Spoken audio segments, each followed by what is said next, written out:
이 새벽을 주님과 3부 돌아왔습니다. 크리스천 헤럴드는 신문을 시작으로 라디오, 이제는 공중파 채널인 18.10을 통해 텔레비전으로도 함께 하실 수 있습니다. 이 시간에 방송되는 모든 목사님들의 설교를 인터넷 웹사이트 aktv1810.com을 통해 다시 들으실 수 있습니다. 하루를 귀한 말씀과 찬양으로 함께 하시는 시간 되시기 바랍니다.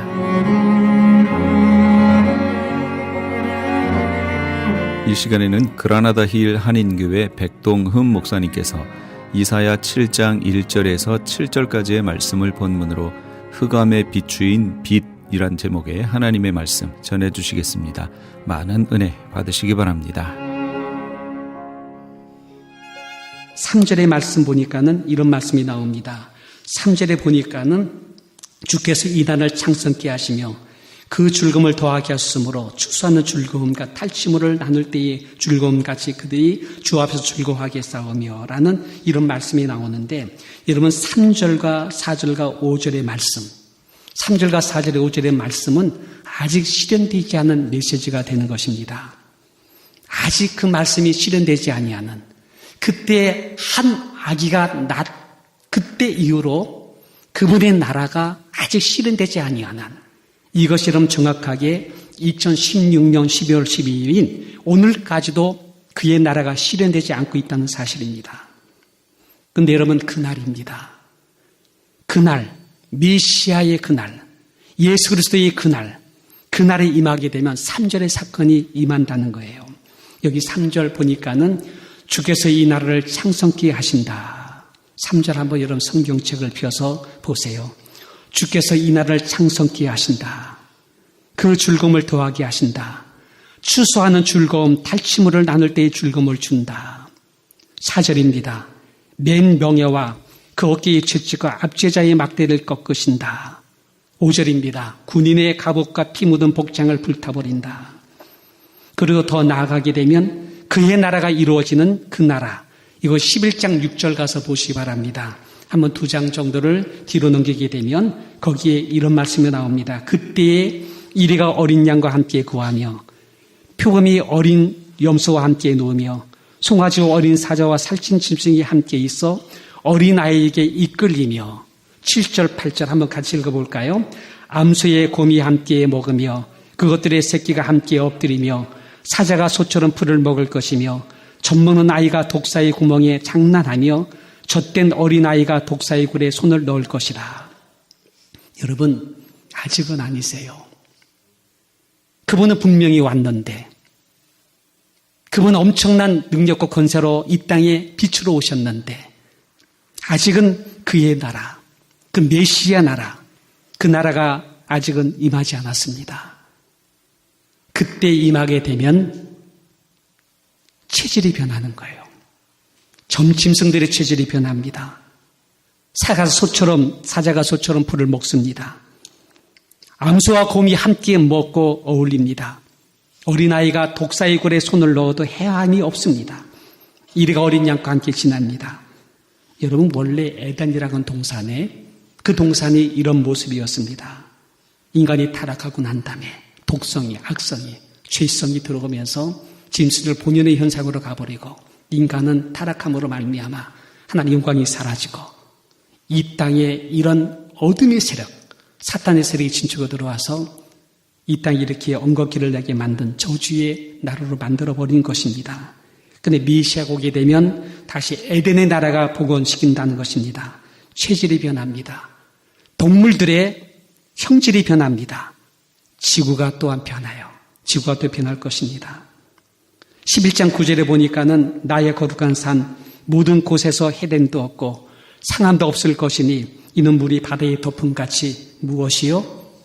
여호와를 경외하는 지식이, 하나님 말씀이 이 땅에 충만할 것이라.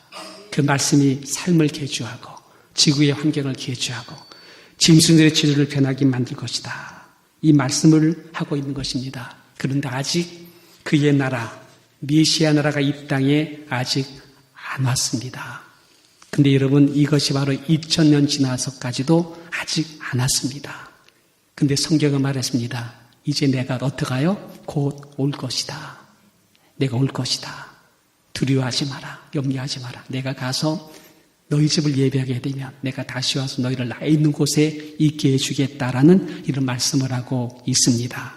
여러분, 오실 메시아를 기다리는 믿음으로 승리한 우리가 되시기를 주님 이름으로 축원드립니다.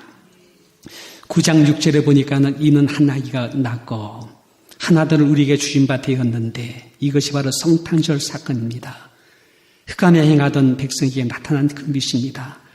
사망의 건질 땅에 거하던 자에게 비추인 빛입니다. 이것이 성탄절 사건이다. 그럼 여러분, 그 한 아기, 그 한 아들의 이름이 무엇인가? 그분이 누구인가? 이에 대해서 9장 6절에 말씀을 주고 있습니다. 9장 6절의 말씀을 우리 한번 같이 봉독해 볼까요? 이는 한 아기가 우리에게 낳고 한 아들을 우리에게 주신 바 되었는데 그 어깨는 정사를 메었고 그 이름은 기묘자라 모사라 전능하신 하나님이라 영존하시는 아버지라 평강의 왕이라 할 것임이니라. 여러분, 2000전년에 오셨던 메시아, 출임했던 그 메시아, 근데 한 아기예요. 한 아들이에요. 가장 작은 아이예요. 그 작은 아이에서 메시아, 그 이사야는 메시아의 형상을 봤어요. 그게 뭡니까? 어깨에 정사를 메었다. 그 이름은 기묘자다, 모사다, 전능하신 하나님이다, 영존하신 아버지다, 평강의 왕이라. 이걸 갖다가 이 800년 전에 이사야가 미래의 어느 날 초림하시는 예수를 본 거예요. 성탄의 날을 본 거예요. 그 아기 속에 있는 엄청난 것, 아기 속에 있는 엄청난 권세와 능력과 무한한 것을 그는 보았다는 거예요. 성탄절날 어린아이로 오셨던 예수님 안에서 이사의 눈을 가지고 그분 안에 있는 엄청난 것들을 보게 되시기를 주님 이름으로 축원드립니다. 카드에 있는, 크리스마스 카드에 있는 마구꾼에 눕혀있는 그 어린아이, 그 어린아이를 봐서는 안 돼요. 그 안에 이런 엄청난 것이 있었습니다. 한번 이거에 대해서 제가 간단하게 설명해 드립니다. 첫째는 어깨에 정사를 메었다라고 했습니다. 이 정사라는 것은 정부의 형태입니다. 이건 조직입니다. 내각입니다. 그 나라 전체에 대해 조직된 기관입니다. 그 아기 어깨 위에 나라가 있다는, 그 아기 어깨에 그 나라의 정부가 있다는 것, 정사가 있다는 것을 보았다는 거예요. 두 번째, 그 이름은 기묘자라, 모사라 했습니다. 기묘자라는 것이 펠레라고 하는 단어인데 이것이 기미하다, 기기하다, 기기묘묘하다, 상상을 뛰어넘을 만큼 참 기상한 분이다. 인간성을 초월한 기이한 존재다. 모사라고 하는 유해치라는 단어인데 이게 지혜롭다는 것이요. 다시 말씀드리면 지혜롭기를 탁월하고 초월한 기이한 존재란 뜻입니다. 여러분, 이야기가 설마 우주를 설계하고 지구 땅덩이를 공간에 매달을 수 있는 디자인을 했을 줄 누가 알았을까요? 이 기미하고 모사이신 그분께서 인간을 사랑하시고 그의 나라를 계획하시고 그걸 위해서 우리를 죄수 위해서 친히 이 땅에 오신 몸별의 피를 줄 누가 알았을까요? 그분의 지혜가 기이하고 묘하기 때문에 그런 지혜와 기이한 연상을 가지고 우리를 인도하고 지켜주는 그분께서 우리 그분의 나라까지 이끌어내는 사실을 믿게 되시기를 주님 이름으로 축원드립니다. 그분의 이름은 기묘자입니다. 모사입니다. 뛰어나신 분입니다. 세 번째, 그는 전능하신 하나님이라고 했습니다. 전능이란 뜻이 엘기포르란 뜻인데 이것은 말씀 안에 있는 능력을 얘기하는 것입니다. 말씀 안에 있는 능력, 그 능력이 지구를 돌리고 있어, 우주를 돌리고 있어. 그의 능력이 온 우주 속에 기운이 돌게 하고 있다. 그런 모든 원리와 현상 안에 그 중심 안에 하나님 말씀이 서로 있다는 것을 얘기합니다. 어린아기 예수님 안에 전능하심이 스며나오고 있음을 믿게 되시기를 바랍니다. 그의 말씀이 능력으로 전달될 때 여러분 이것이 변화 일어나게 만들어, 바뀌게 만들어. 그래서 여러분 소경도 눈을 뜨게 만들고 중풍병도 그 자리에서 일어나게 만들고 더러운 귀신도 떠나게 만들고 38년의 환자의 병도 노인받게 만들며 혈리병으로 고통받았던 여인의 혈리 근원도 마르게 만들며 그 말씀의 능력이 파도를 잔잔케 하기도 하고 이런 전능하신 하나님 능력이 그분 안에 숨이 있다는 사실을 믿게 되시기를 주님 이름으로 축원드립니다. 여러분, 말씀이 역사하도록, 그 말씀의 능력이 역사하도록 말씀 많이 보셔야 돼요. 말씀을 선포하셔야 돼요. 그 여러분, 말씀이 선포된 그 말씀을 가지고 기도하고 나갈 때, 이 말씀이 누군가에게 전달될 때 그 사람들의 마음을 움직여 바뀌고 변화되게 만드는 능력이 나올 줄 믿습니다. 누구 이름으로요? 예수님 안에 있는 권세입니다. 그분의 권세, 그분의 능력이 그의 말씀을 통해서 나온다는 것을 말씀을 주고 있는 것입니다. 그분 안에 이런 능력이 있습니다. 네 번째는요, 영준하시는 아버지라고 있습니다. 영준이란 뜻은 불변이란 뜻입니다. 그의 성품이 변함이 없다는, 히브리 13장 8절에 보니까 예수 그리스도는 어제나 오늘이나 영원토록 동일하시다 말씀하고 있습니다. 그분은 책임감이 있으세요. 그분은 여러분 말에 대한 신실함이 있어요. 그 약속하신 것은 끝까지 지켜주심이 있습니다. 그의 자비하신, 그의 궁일하신 그것이 영원하시다고 말했습니다. 그분이 우리를 향하신 놀라운 사랑은 변함이 없으세요. 어제나 오늘의 영원토록 동일하실 것입니다. 그러면 여러분 두려워하지 마세요. 약속된 신실한 말씀을 붙잡고 나가기만 한다면은 그분은 그 안에서 영준하신 아버지로 우리 가운데 역사할 줄 믿고 있습니다. 내가 변하지 않으면 돼요. 내가 변질되지 않으면 돼요. 내가 바뀌지 않으면 돼요. 내가 주님을 신뢰하고 믿음 가지고 나가게 되면 그 하나님은 결단코 변치 아니하시고 우리 가운데 역사하실 줄 믿고 있는 것입니다. 다섯 번째는 평강의 왕으로 있습니다. 이 평강의 왕이라는 것을 다른 병역서에서는 평화의 왕자라고 했습니다. 이 어린아기, 평화의 왕, 평화의 왕자, 이분 안에 평화가 있다는 거예요. 여러분, 두 나라가 싸웁니다. 전쟁을 합니다. 근데 여러분, 전쟁이 더 이상 하면 서로가 내 망한다 하고서는 평화 조약을 맺어요. 이 평화 조약을 맺을 때에 그 나라의 왕자가 저 나라의 공주와 함께 결혼을 하게 돼요. 결혼식 함으로써 두 나라가 화합될 때에 거기 있는 주인공이 평화의 왕자입니다. 왕자가 결혼과 결혼함으로써 평화의 나라를 이루는 것이 바로 이 평강의 왕이라, 평강의 왕자란 말씀을 하고 있습니다. 이분이 바로 예수님이십니다. 이분이 예수님께서 이 땅의 백성들 중에 하나님의 교회입니다. 하나님의 교회 거룩하게 만들고 거듭나게 만들고 하나님이 거룩한 백성으로 만들고 그 백성들과 함께 그 왕자이신 우리 예수님께서 결혼합니다. 그리고 둘이 하나를 이루게 만듭니다. 그래서 우리에게 평강을 주기 원하시는 평강의 왕으로 우리 가운데 임하는 것입니다. 성탄절날 아기 예수들이 노래하기를 지극히 높은 곳에서는 하나님께 영광이요 땅에서는 기뻐하심을 입은 사람 중에 평화로다. 평화로다. 이 평화의 왕, 평강의 왕, 이 평강의 왕이 우리 가운데 오셔서 우리와 함께 결혼해 주시고 거듭나게 하시고 주의 백성되게 만들어 주시고 그 나라의 평강을 우리 가운데 전해준 것이 바로 성탄절의 메시지인 줄 믿기 바랍니다. 여러분, 이것이 바로 평강의 왕 예수님의 모습인데 이 한 아기가 오게 되면 그의 나라가 실현될 줄 알았습니다. 왜 그렇습니까? 어깨에 정보를 메었지요. 그분이 뛰어난 기묘자지요. 지혜자지요. 그 안에 권세 있는 능력이 있지요. 그의 인품은 변함이 없지요. 영존하신 하나님이죠.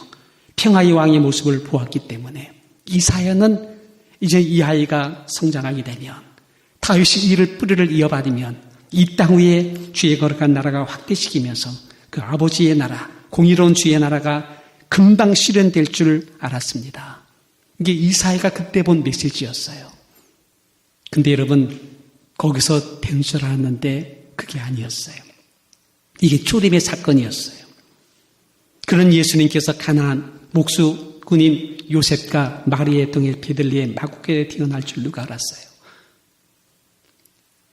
이 어린 거 죽이려고 헤롯 대왕의 폭정을 피해서 애굽으로 도망갈 줄 누가 알았어요? 그때 천한 동네에 모여 산다는 나사렛 그 오촌에 숨어 살게 될 줄 누가 알았어요? 다들 보기에 마른 땅이 나온 줄이 같다고 그랬습니다. 흠모할 만한 아무것도 없다고 말했습니다. 다들 무시하고 그리고 우리들조차도 그를 존귀 여겨줄 사람이 없었다고 말했습니다. 그분의 공생애 동안에 3년 동안 12제자를 데리고 이곳저곳 다니면서 하신 말씀이 뭐예요? 하신 말씀이 내가 죽어야 된다는 거예요. 내가 죽어야 된다. 내가 죽어야지 너를 탄다. 나는 대속물로 한 날의 어린 양으로 나는 죽는다. 라고 하시면서 자꾸 그쪽으로 가려고 하셨던 것이었어요. 누구도 상상하지 못했어요. 누구도 원치 않고 누구도 싫어하며 보기만 해 끔찍했던 로마의 사형수들 중에서도 가장 중범자들에게 지게 만드는 형틀, 십자가에 죽임당하는 길로 간다는 것입니다. 아무도 이해하지 못했어. 근데 그분은 진짜로 그렇게 가더라고요. 단 한 가지 이유가 뭔지 아십니까?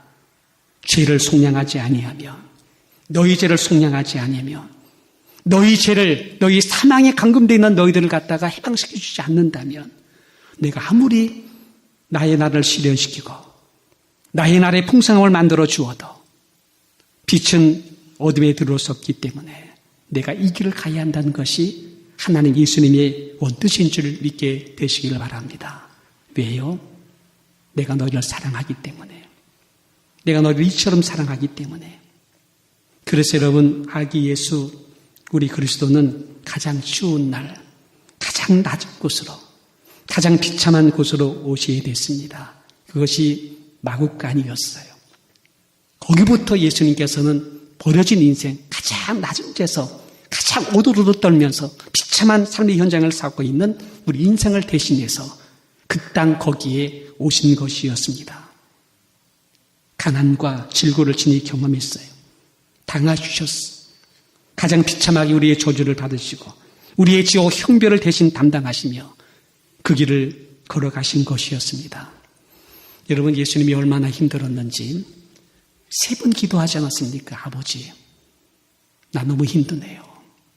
이 쓴 잔을 내가 꼭 마셔야 됩니까?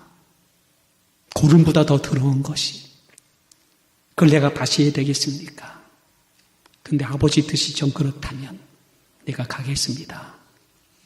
그렇게 가셨습니다. 대신 지어준 것이, 대신 갚아주어준 것이죠. 지옥의 형벌을 대신 당해준 것이죠. 그 죽음의 현장에 대신 가주신 것이죠. 그리고 말하기를 다 이루었다. 다 이루었다. 외치신 것이 그분의 모습이었습니다. 그가 우리의 구주고 그분이 우리의 주인이신 예수님이신 줄 믿게 되시기를 바랍니다. 이분이 부활하시잖아요. 하나님 거기에 둘 이유가 없어요. 다 갚으셨기 때문에 하나님께서 그를 살리세요.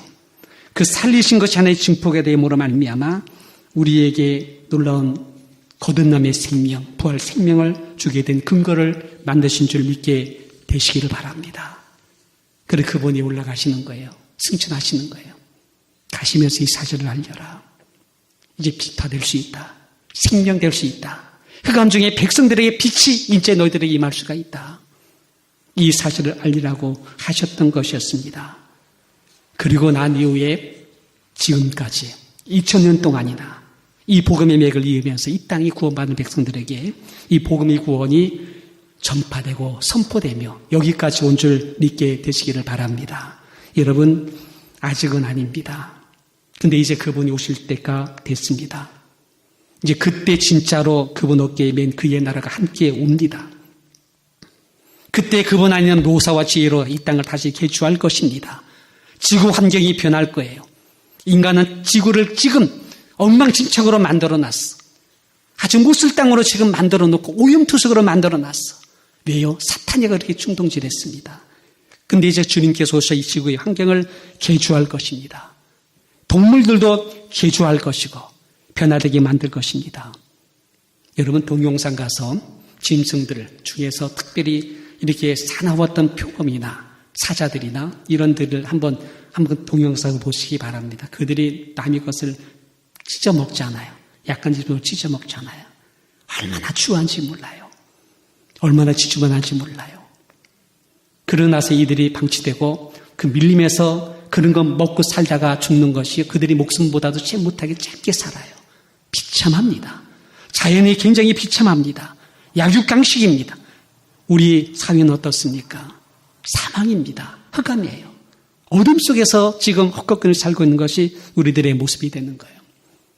저는요, 우리 교회 뒷가에도 화장실이 있지 않아요. 창문이 없어. 다 밤에 낮에 그 문 열고 들어가면 깜깜해요. 깜깜해. 근데 형광등불을 탁 켜게 되면 가끔가다 그 바퀴벌레가 나와. 그 바퀴벌레를 탁 치니까 아니요, 바퀴벌레가 더 도망가요. 빛을 싫어하는 거예요. 어둠을 즐기는 거예요. 지금 이 세상에 있는 많은 분들이요, 빛이라고 말할 빛이 아니에요. 우리나라 정치도 그렇고 사회도 그렇고 모든 것들이 너무나 어두워요. 그 어둠 속에서 정말 이게 진실인지 거짓인지 공의로운 것이냐 불인지를 몰라. 근데 다 자기가 옳다는 거예요. 자기가 의롭다는 거예요. 근데 어둠이에요. 그들만 어둠이 아니라 누구요? 우리도 어둠인 줄 믿기를 바랍니다. 나도 어둠이야. 나도 어둠이에요. 근데 그분께서 빛이신 그분께서 우리 가운데 똑하고 빛을 던져주셨어. 거듭나게 만들어 주었어. 그 안에서 우리는 빛을 보는 거예요. 내가 나를 봐도 어둠이고 내가 저를 봐도 어둠이고 세상 모두가 어둠인데 그 예수님 빛을 받은 사람들은 이게 어둠이구나. 내가 죄구나. 내가 악하구나. 내가 독하구나. 이걸 보면서 그리스도 형상으로 날마다 변화되어 가는 줄 믿게 되시기를 바랍니다. 오늘 이 아침에 예배 시간에 와서 보니까는 우리 성도님들 얼굴 보니까 많이 악이 쏙 빠졌어. 많이 착해 보여. 더 이렇게 아름답게 보이는 이유는 여기까지 살아오면서 예수님 안에서 여러분 속에 있는 독성, 악성, 이기성, 탐심, 그리고 여러분 갖고 있는 모든 인간적인 계획하는 아주 그 뭡니까 정치적인 모든 것들이 하나가 다 지금 빠져나가고 있기 때문에 이만큼 아름답게 변한 줄 믿기를 바랍니다. 앞으로도 더 많이 변할 줄 믿습니다. 왜요? 그리스도의 생명이 우리 가운데 있어서 그것이 우리 가운데 빛을 보여주기 때문에 나의 모습이 자꾸 변하고 있는 줄 믿게 되시기 바랍니다. 여러분, 어린 양의 우리는 잔치에 참여할 것입니다. 그분의 영광으로 그 형체가 변할 것입니다. 그 메시아 나라가서 우리 주와 더불어 함께 왕같은 노릇하는 그날까지 땅에 있는 동안의 칭찬과 존경, 영광의 아름다운 삶의 가치를 추구하며 살아가는 우리의 모습 되시기를 주님 이름으로 축원드립니다. 이제 말씀을 마치겠습니다. 하나는요, 시간이 하루가 1000년 같고 1000년이 하루 같다는 사실을 알기를 바랍니다. 하나님은요, 후속사의 맥을 이어서 볼 때에 800년 전에 이어나신 그 말씀이 초림 사건이었어요. 그리고 거기에다가 바로 기울여 놓은 그것이 2000년 지나고 난 이후에 일어난 사건을 거기다 집어넣었어요. 주께서 하루가 1000년 같다는 거예요. 1000년이 하루 같다는 거예요. 지나놓고 나니까 꿈 같아요. 여러분 지금 70, 80, 40분 많잖아요. 돌이켜보십시오. 10대의 내 모습, 20대의 내 모습. 그래도 처녀 때, 총각 때 얼마나 예쁘고 아름다웠습니까? 지난번에 추석 때 우리 그 사진들 갖고 오시라는데 너무너무 예쁘더라고요. 젊을 때 그 사진 보니까 얼마나 예쁜지 아주 너무너무 예쁜 그 모습을 보여준다. 지금 와서 보니까 어때요? 순간이잖아요. 참 꿈같이 나가는 이 세월인 것입니다. 그래 앞으로도 이렇게 쉽게 참 꿈같이 흘러갈 것입니다. 세월이 그렇게 흘러갈 것이에요. 두 번째입니다. 그러기 때문에 어떻게 해요? 너무 연연하지 마시고 집착하지 않게 되시기를 주님 이름으로 부탁을 드립니다. 아멘. 좀 가난하면 어떻고 조금 힘들면 어떻습니까? 지금 내가 홀로가 되어서 이로울런지 모르지. 병이 들고 몸이 아플런지 모르지. 어떤 상처 때문에 지금 마음이 힘들런지 모르지. 근데 여러분 지나놓고 나면 어때요? 다 지난 것이 될 거예요. 아주 짧아요. 굉장히 짧은 세월이에요. 지난 9일날 대통령 탄핵이 통과됐습니다. 이틀 지났어요. 인터넷 오늘 아침에 열어보니까는 대통령이 그런 말을 했대요. 피눈물 난다는 것이 무슨 말인지 내가 이해된다. 이 말을 했대요. 참 마음이 아파. 얼마나 힘들까. 얼마나 마음이 고통이 될까. 참 마음이 아파요. 근데 여러분 이것도 어때요? 잠깐이면은 또 넘어갈 거예요. 잠깐이면 넘어갈 것이고 주의 나라가 임할 때 아니면 그 이전에라도 진실은 드러날 거예요. 하나님께서 그렇게 역사할 수 있다는 것입니다. 여러분 이것이 최순실의 비리인데 이걸 대통령하고 엮어서 대통령 무너뜨리고 한국 정부가 망가지게 하는 것이란다면 그 대가는 엄청날 것입니다. 우리는 이거에 대해서 심판할 수 없어. 능력도 거기에 안 돼. 그런데 하나님은 역사를 주관하고 계세요. 그러기에 여러분 정직하라는 거예요. 그러기에 여러분 신실하라는 거예요. 주님 앞에서 여러분 믿음으로 살라고 말하는 것이에요. 여러분 지금 힘들고 어려울런지 몰라요. 근데 여러분 연민하지 마세요. 빨리 털어버리세요. 그리고 넘어가세요. 그러기에 저는 여러분에게 권면하는 것이 뭔지 아십니까? 영성 훈련이라는 거예요.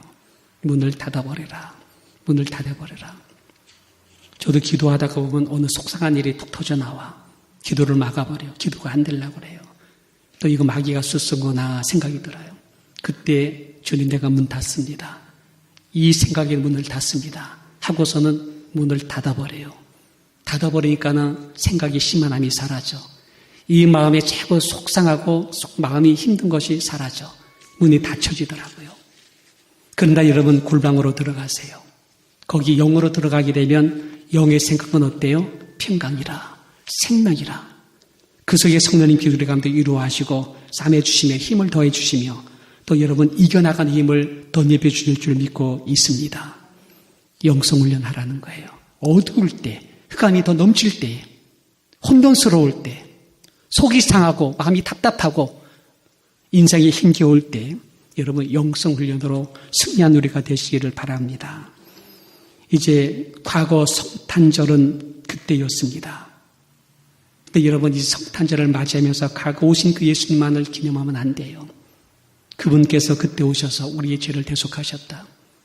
그리고 이제 그분께서 어깨에 정사를 메고 이 땅에 그의 나라 이루시는 그날이 다가온다.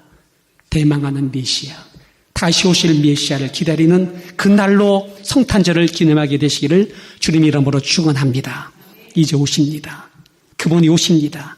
분명히 그분께서는 오실 거예요. 아주 가깝게 지금 다가오고 있습니다.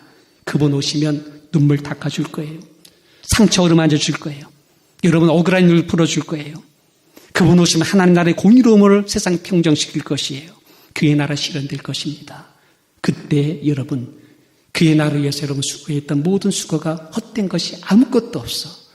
하다못해 여러분 영적 권하드린 것, 하다못해 여러분 성도에서 공개했던 점심 대접하는 그런 조차까지도 그 아버지 하나님께서는 어린 소지에게 냉수한 것 준 것까지도 내가 기억하겠다 말씀을 하고 있습니다. 우리 그날 상급과 칭찬과 영광과 존귀를 주께서 주실 것입니다. 그날이 이 날이 될 때까지 여러분 조금 손해보고 억울하고 그리고 속이 상할지라도 이 믿음 굳세라. 주가 지켜주신다. 어두운 밤에도 밝은 빛으로 승리하는 우리 모두가 되시기를 주님 이름으로 축원드립니다. 지금까지 그라나다 힐 한인교회 백동흠 목사님께서 귀한 하나님의 말씀 전해주셨습니다. 그라나다 힐 한인교회는 만 341 우들리 애비뉴 그라나다 힐에 위치하고 있습니다. 이 시간 방송 들으시고 신앙 상담을 원하시는 분은 전화 818-360-1339 818지역 360-1339번으로 문의하시기 바랍니다. 시민권 신청, 부모님, 배우자, 자녀 영주권 신청, 취업이민, 종교이민, 학생비자, 신분 변경, 추방유예, 결혼, 공증. 인생이 달린 이 모든 일 어디에 맡겨야 할까요? 한인타운 연장자 센터의 모츠기관인 주는사랑채 이민법률센터에 맡기세요. 21년 이민법 경력의 박창영 이민국 공인변호인이 성심을 다해 도와드립니다. 올림픽과 윌튼 323-735-7888 323-735-7888. 유태인이 만든 특수영양제 M3 들어보셨어요? 곡식의 눈, 과일씨, 껍질, 약초의 뿌리로 만든 특수 영양제 M3. 혈압, 당뇨, 아토피, 천식, 비만 등 무슨 병이든 큰 효과를 주는 신비의 영양제 M3. 서울대학병원 7곳, 고려대학병원 2곳에 입점되어 더욱 믿을 수 있는 M3의 효능. 213-435-9600, 213-435-9600 M3 정직한 마음으로 권해드립니다.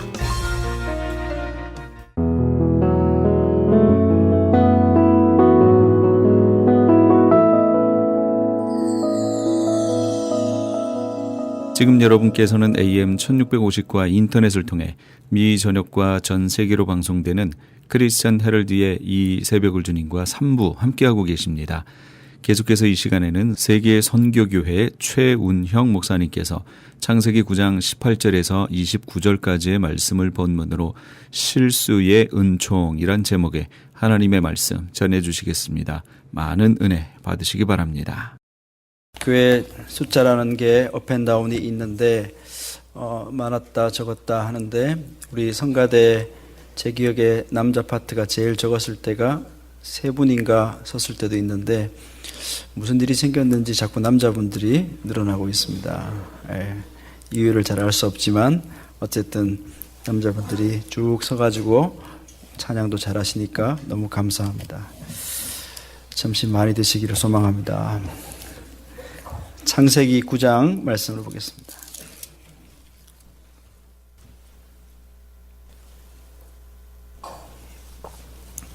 창세기 9장 18절에서 29절까지의 말씀 제가 봉독해 드리겠습니다.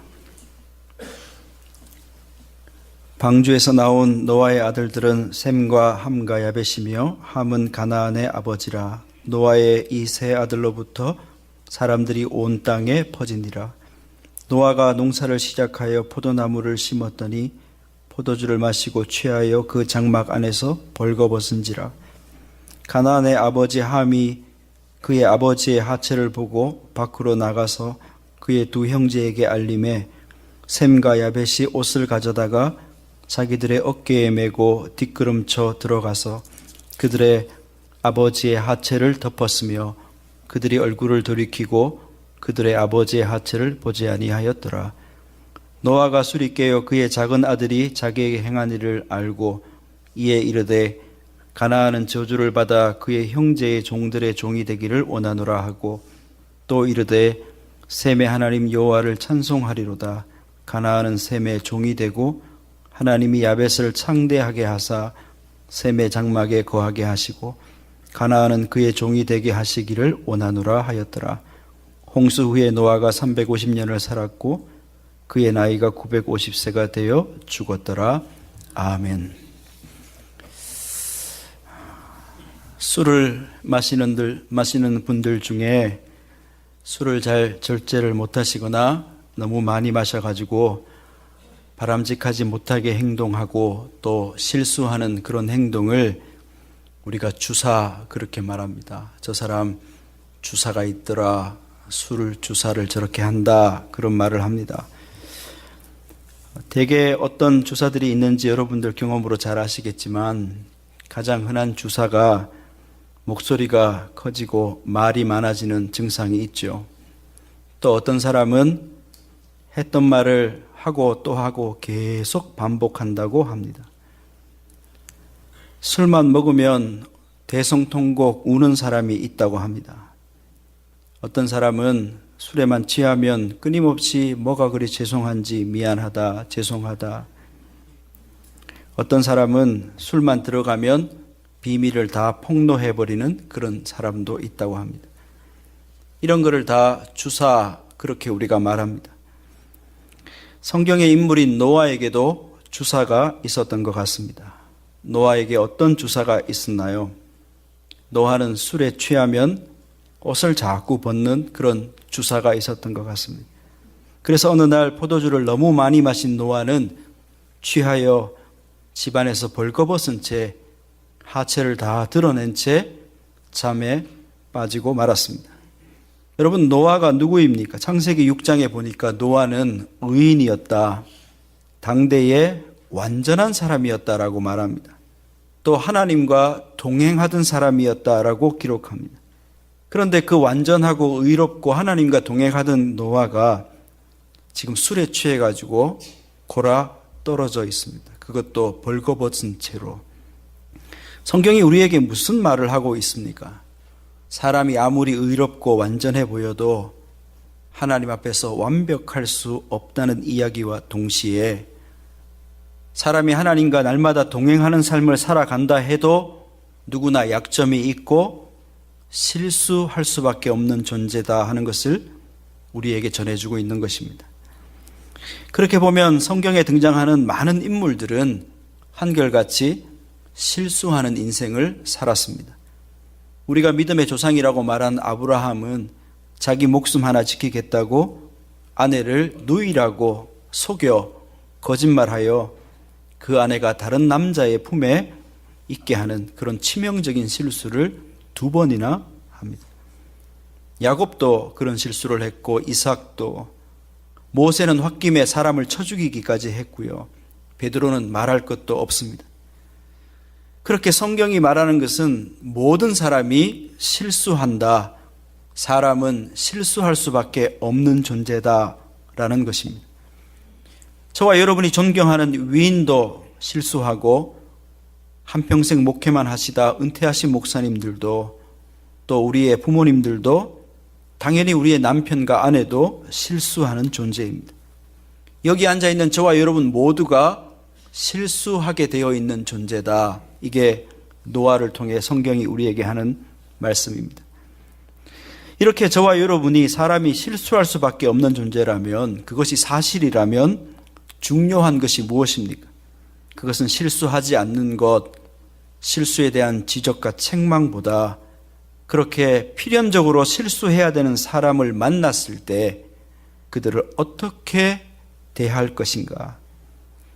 누군가 내게 실수했을 때, 잘못했을 때 어떻게 반응할 것인가? 여기에 대한 교훈이 성경의 말씀입니다. 어떻게 우리 앞에 있는 그 실수와 허점과 잘못을 우리가 처리할 것인가? 이것이 중요합니다. 노아가 술에 취해 벌거벗고 누워 있는데 먼저 그 아들 중에 하나인 함이 그 광경을 봅니다. 다시 말해 함은 갑자기 아버지의 실수를 만나게 되었다 하는 이야기입니다. 아버지의 실수를 만나게 된 함은 어떻게 반응합니까?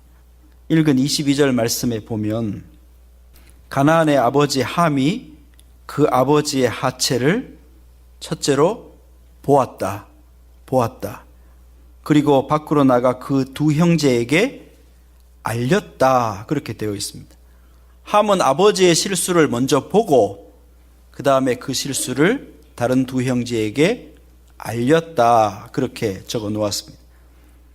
단순한 목격과 보고의 이야기처럼 들리지만 성경의 원어에 충실하게 번역해 보면 여기서 보았다라는 말은 그저 목격했다라는 말을 넘어 흥미를 가지고 보았다, 호기심을 가지고 즐겼다라는 의미가 있다고 합니다.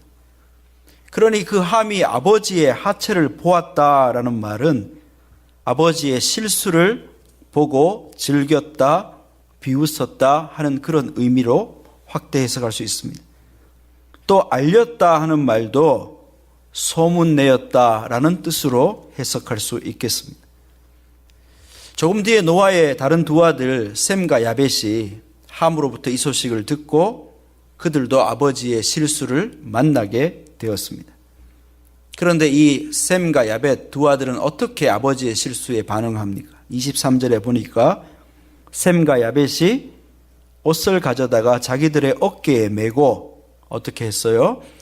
뒷걸음쳐 들어가 그들의 아버지의 하체를 어떻게 해요? 덮었다. 그때까지 그들은 얼굴을 돌이키고 아버지의 하체를 보지 아니하였다. 셈과 야벳이라는 2 아들은 옷을 어깨에 메고 집으로 들어가 그것도 뒷걸음쳐 들어가. 왜요? 아버지의 하체를 보지 않기 위해. 무슨 말이에요? 아버지의 드러난 실수를 안 보겠다는 거죠. 그리고는 옷으로 아버지의 하체를 덮어주었다. 아버지의 수치를, 실수를 덮어주었다 하는 그런 뜻입니다. 그러니 사람은 누구나 실수하고 믿음의 조상인 노아가 지금 실수하여 자기의 수치를 다 드러내고 누웠는데 한 아들은 그 아버지의 실수를 비웃고 즐겼고 소문내었는데 다른 2 아들은 보지 않기로 결심하고 이불로 옷으로 덮어주었다 하는 그 이야기를 우리가 방금 읽은 것입니다.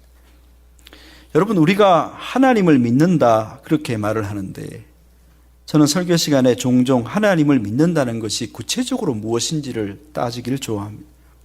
그렇지 않으면 하나님을 믿는다 하면서도 뭘 믿는지를 도무지 모를 때가 많기 때문입니다. 그저 입으로 믿음 말하지만 실제로 어떻게 사는 것이 믿음인지 잘 알지 못할 때가 많습니다. 우리가 하나님을 믿는다, 그 무슨 말일까요? 그 중에 한 가지는 하나님의 성품을 배우고 그분의 성품을 본받아 우리도 그렇게 살아가 보는 것. 우리가 하나님을 믿는다는 것은 입으로 고백하는 것을 넘어 하나님이 어떤 분인지를 배우고 그 하나님처럼 우리도 살아보는 것, 이것을 믿음이라고 말합니다. 그런데 성경에 기록된 하나님은 어떤 성품의 하나님이시며 어떻게 사셨습니까? 우리가 무엇을 본받아야 합니까? 창세기 몇 장 앞으로 더 가면 아담의 이야기가 나옵니다. 노아가 포도나무 열매에 취해 실수한 것처럼 아담도 금지된 나무의 열매를 따먹고 실수했습니다. 타락했죠. 노아는 그 덕분에 벌거벗었지만 아담은 덕분에 자기가 벌거벗었다는 사실을 알아차리게 되었습니다. 노아는 무방비로 그저 잠에 빠졌지만 아담은 벌거벗은 자기를 발견하고 어떻게든 수치를 가리려고 애를 썼습니다. 나뭇가지를 어설프게 만들어 옷을 지어 입었죠. 그러나 그것으로 수치를 다 가릴 수가 없었습니다. 그래서 숨지 않았습니까?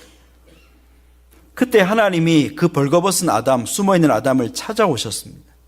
실수한 아담, 수치를 드러낸 아담을 찾아오신 하나님이 그에게 어떻게 반응하셨습니까? 하나님은 어설픈 나뭇가지 옷을 제하시고 짐승의 가죽으로 만든 따뜻한 옷을 아담에게 입혀 그의 수치를 가려 주셨습니다. 이것이 하나님의 성품이요, 우리가 본받아야 될 하나님의 삶이지요. 하나님은 사람의 실수와 허물, 수치를 목격하지 않으시기로 작정하시고 저들의 부끄러움을 따뜻함으로 감싸주시는 하나님. 셈과 야벳이 아버지의 허물을 메고 들어간 옷으로 덮어주었던 것처럼 하나님은 아담의 수치, 즉 사람의 수치를, 허물을 따뜻하게 덮어주셨죠. 성경은 저와 여러분이 허물과 죄로 죽었다라고 그렇게 증언합니다. 이 말은 오늘 이 이야기의 맥락으로 볼 때 죄로 인해 벌거벗었다, 절망적이다, 수치다 하는 그런 말이 되겠습니다. 물론 우리도 노아와 이 아담처럼 우리의 벌거벗음의 문제를, 죽음의 문제를 스스로 가릴 수 없습니다. 노아가 그저 벌거벗은 채로 드러누워 있고 아담이 아무리 나뭇잎을 잘 만들어도 수치를 가릴 수 없었던 것처럼 우리도 허물과 죄로 죽었던 우리의 상태를 회복할 가능성이 없는 존재입니다. 그때 하나님은 어깨에 옷을 걸치시고 우리의 허물을 보지 않으시려고 우리의 모든 수치와 허물을 걸쳐오신 옷으로 덮어주신 이야기가 성경의 이야기입니다. 그래서 그 하나님이 걸치고 오신 옷의 이름을 우리는 예수 그리스도의 십자가라고 말할 수 있는 것입니다. 갈보리 십자가 위에서 그 따뜻한 사랑으로 하나님은 우리의 허물을, 수치를 덮어주셨습니다. 이것이 기독교 신앙이요, 복음의 핵심 아닙니까? 그러므로 우리가 하나님을 믿는다는 것은, 내가 신앙한다는 말은 이런 하나님의 따뜻한 마음, 실수와 허물과 수치에 대한 반응을 배우는 것입니다. 그리고 그것을 본받아 살아가는 것입니다. 그래서 저와 여러분의 인생의 길에서 여러 가지 실수하는 사람들과 허물을 가진 자들을 만났을 때 그거를 비웃거나 즐겨하거나 드러내거나 소문내지 않고 가만히 덮어줄 수 있는 관용을 배우는 것이 바로 믿음이라 하는 것입니다. 저는 교회 안에 있어 보면 소위 신앙 좋다, 믿음 좋다 하는 사람들을 많이 봅니다. 교회 규모가 클수록 저분은 믿음이 좋아, 저분은 영적으로 힘이 있어, 어떻다 하는 평가들이 있습니다. 무엇으로 그런 평가를 내리시는지 저는 잘 알지 못합니다. 오래 다니셨기 때문인지, 기도를 길게 하기 때문에, 성경을 많이 알기 때문인지 잘 모르나, 사람의 신앙은 그 신앙의 진실함이란 겉으로 드러나는 행동이나 태도가 아닙니다. 그것은 경건의 모양일 뿐입니다. 그 사람이 진짜 믿음이 좋고 하나님을 잘 믿고 진실한 신앙인인지를 알 수 있는 길은 그 사람 앞에 있는 누군가의 허물과 실수를 대하는 태도로 결정됩니다. 그거 한 가지만 봐도 그의 신앙이 얼마나 진실한지 참된지를 우리는 쉽게 판단할 수 있습니다. 판단할 수 있습니다.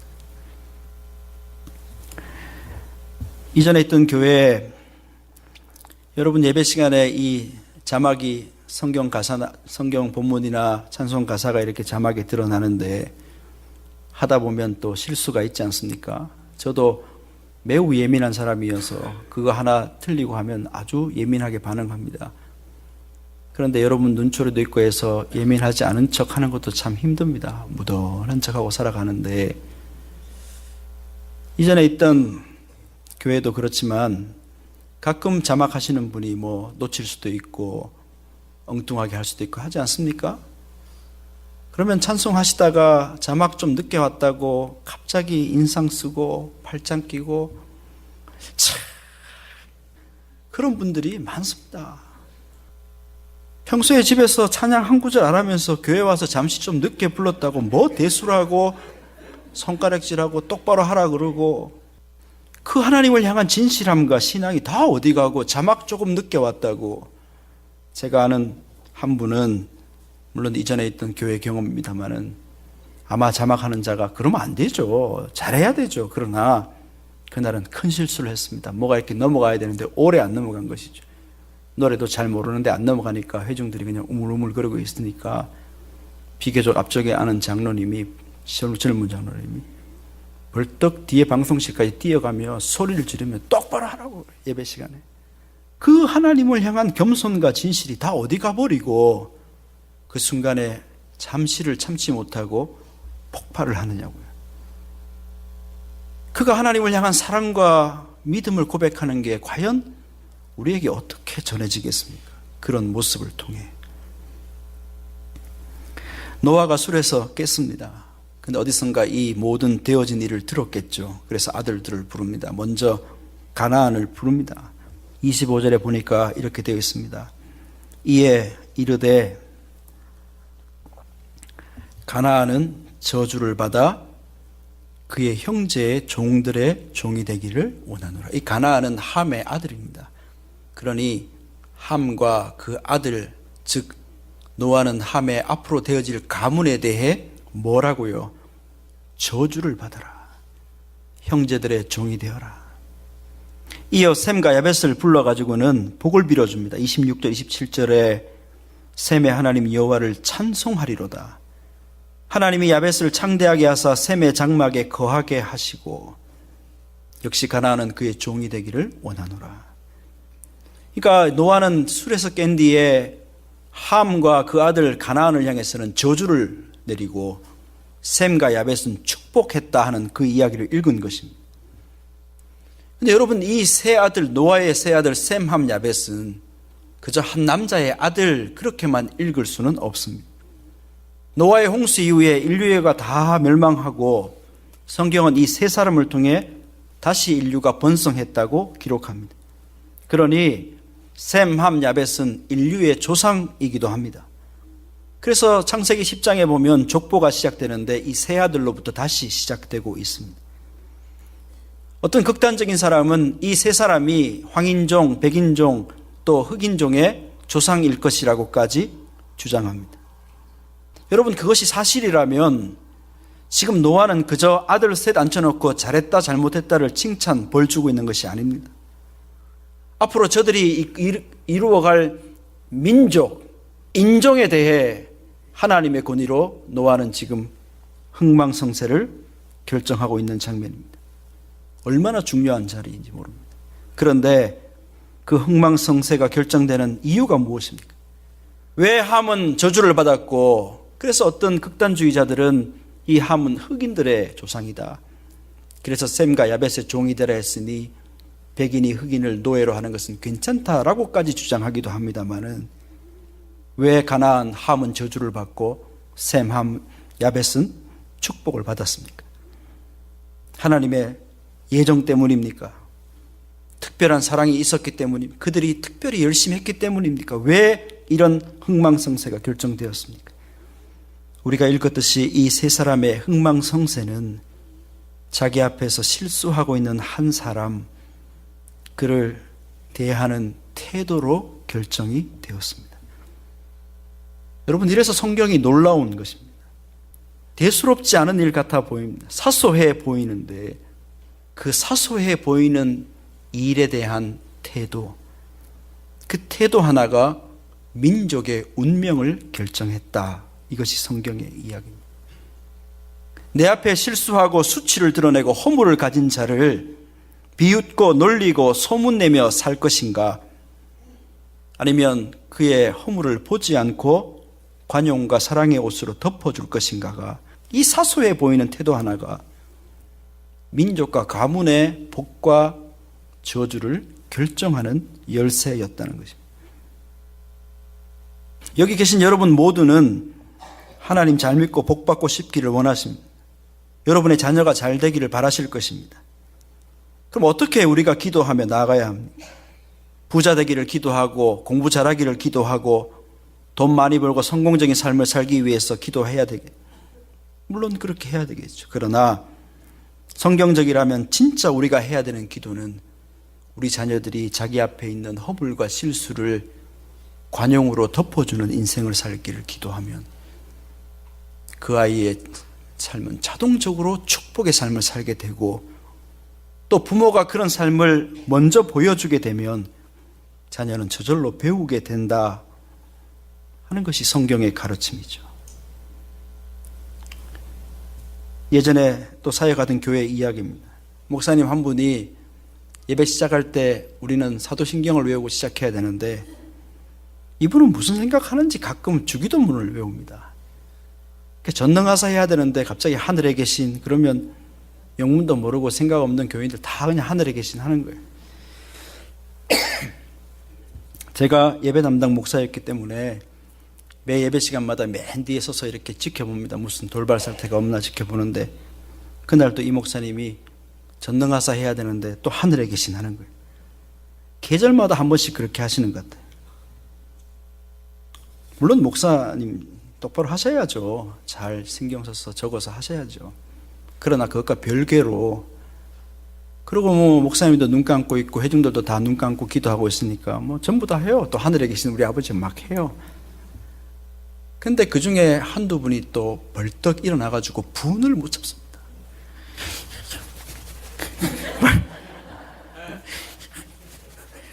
지금 사도신경인데 왜 주기도문을 하면 되는 거예요?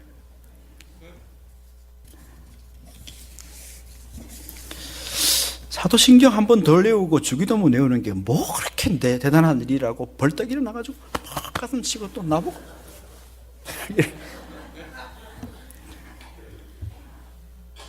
여러분, 세상의 눈으로 보면 목사님의 실수가 안타깝고 그러면 안 되겠죠. 그러나 믿음의 눈으로 보면, 영의 눈으로 보면 지금 그 목사님은 예배하는 모든 교우들에게 축복의 통로가 되고 있다는 사실을 알아차리셔야죠. 그 목사님의 실수, 사도신경 대신 주기도문을 외워버린 그 실수의 시간을 내가 어떻게 받아들이냐에 따라 나는 함이 될 수도 있고 셈 또는 야벳이 될 수 있다는 사실이 성경의 이야기입니다. 그러니 그 목사님은 지금 본의 아니게 여러분이 셈과 야벳이 될 수 있는 은총의 기회를 선물하고 계시는데, 그냥 주기도문 외웠으면 감사할 것을 벌떡 일어나가지고 함이 되겠다고 소리치고 있으니 굴러오는 복을 그냥 차버리시는 분들입니다. 사람은 누구나 실수하는 존재입니다. 그러므로 중요한 것은 실수를 어떻게 대하느냐의 문제고, 이것이 신앙입니다. 하나님은 타락한 아담, 실수한 아담을 찾아와 가죽으로 만든 옷으로 따뜻하게 덮어주셨습니다. 예수 그리스도는 십자가라는 그 따뜻한 옷으로 세상의 모든 죄와 허물을 덮어주셨습니다. 노아의 아들 중에 셈과 야벳도 아버지의 실수를 보지 않고 옷으로 그 아버지의 허물을, 수치를 덮어주었습니다.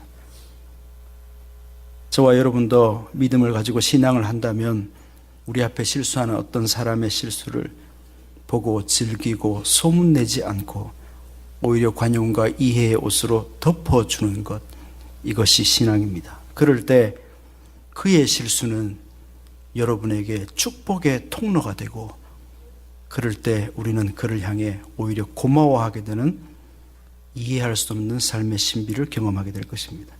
이 놀라운 복이 한 해를 마무리하는 12월의 중턱에 여러분에게 충만하시기를 소망합니다. 기도하시겠습니다. 지금까지 세계 선교교회 최운형 목사님께서 하나님의 말씀 전해주셨습니다. 세계 선교교회는 하나님의 교회, 사람들의 교회, 세상 속의 교회를 추구하고 있습니다. 이 시간 방송 들으시고 신앙에 도움받기를 원하시는 분은 전화 213-388-1927 213지역 388-1927번으로 문의하시거나 927 사우스 맨로 애버뉴 LA에 위치한 세계 선교교회로 오시기 바랍니다. 아니, 당신 미장원 다녀왔어? 헤어스타일이 확 바뀌었네. 홈쇼핑 월드 차홍 고데기로 마술을 부렸지. 홈쇼핑 월드 차홍 고데기. 차홍 허니앤비 샴푸로 머리 감으면서 차홍 헤어두피 마사지를 쓰면 머릿결이 너무너무 부드러워지고 한 움큼씩 빠지던 머리카락도 눈에 띄게 덜 빠져. 차홍 고데기 너무 좋아. 그럼 그 웨이브 머리도 당연하죠. 3, 4분이면 이렇게 풍성한 웨이브 머리를 만들 수 있다고요. 너무 이쁘다. 어디서 샀어? 홈쇼핑 월드. 가격 만족, 품질 만족, 행복한 쇼핑. 팔가와 웨스턴 홈쇼핑 월드. 안녕하세요. 폴선입니다. 건강보험 회사들의 플랜이 해마다 바뀌는 것 아시죠? 10월 15일부터 12월 7일까지 새로운 보험에 가입하거나 변경하여 본인에게 적합한 플랜을 찾아야 합니다. 메디케어만 갖고 계신 분, 어드밴티지 플랜을 갖고 계신 분은 무료 상담 받으세요. 수호천사보험 시니어 전문 보험 라이센스 에이전트 폴선 213-503-6897 213-503-6897 상담은 주 7일 오전 8시부터 오후 8시까지 TTY 1800-735-2929.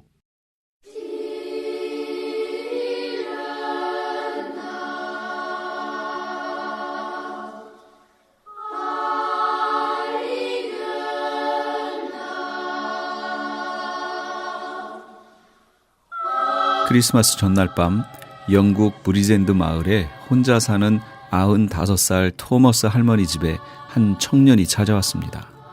그는 외로운 할머니를 위로하기 위해서 크리스마스 캐롤을 불러드리겠다고 했습니다.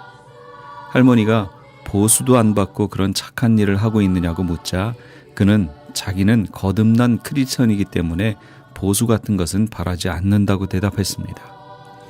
그는 캐롤을 참으로 아름답게 잘 불렀고 할머니는 눈물을 흘리며 기뻐했습니다. 두 곡이 끝난 뒤 청년은 물을 한 잔 달라고 했습니다.